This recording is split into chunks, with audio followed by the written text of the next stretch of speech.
জীবনে দুই একটা আঘাত থাকা দরকার, যে আঘাতের ক্ষত মনে করিয়ে দিবে। এর থেকে বর্তমান আঘাতের যন্ত্রণা বেশ সহনীয়। জীবনে দুই একটা প্রিয় মানুষ হারানোর গল্প থাকা দরকার, যে গল্প মনে করিয়ে দিবে। সবটুকু দিয়েও কখনো কাউকে আগলে রাখা যায় না যদি স্রষ্টা না চায়। জীবনে দুই একটা অপ্রাপ্তির আকাঙ্ক্ষা থাকা দরকার, যা প্রতিনিয়ত নিজেকে মনে করিয়ে দিবে এই জীবনে সব চাওয়াটাও পূরণ হয় না।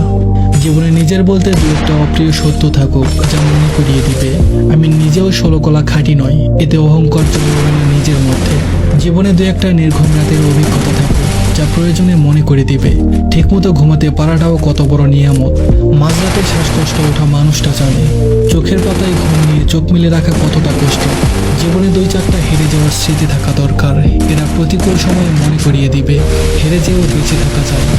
ঘুরে দাঁড়িয়ে আবারও জীবনের এই প্রতিযোগিতায় অংশগ্রহণ করে বিজয়ী হওয়ার স্বপ্ন দেখা যায়। জীবনে দুই একটা ভুল বোঝাবুঝি থাকবে, যে ভুল বোঝাবুঝি সবসময় স্মরণ করিয়ে দিবে নিজের সব সিদ্ধান্ত সঠিক হয় না, মানুষ মাত্রই ভুল।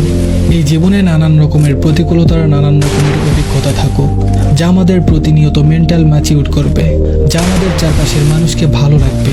আমি বিশ্বাস করি যে জন একবার ক্ষুধার যন্ত্রণা সহ্য করেছে সে কখনোই চাইবে না তার আপনজনকেও ক্ষুধার্ত থাকুক। যে তার পরিবার ভেঙে যেতে দেখেছে সে কখনোই চাইবে না তার প্রিয় মানুষের সংসার ভাঙুক। তাই প্রতিকূলতা জীবনে আসুক, একটা সময় এসে প্রতিকূলতা জীবনে উপলব্ধি করায় যে জীবন সুন্দর, চোখে পানি চলে আসার মতো আনন্দে। সত্যি বলতে প্রতিকূলতা জীবনের জন্য প্রয়োজনীয় উপদ্রব্য।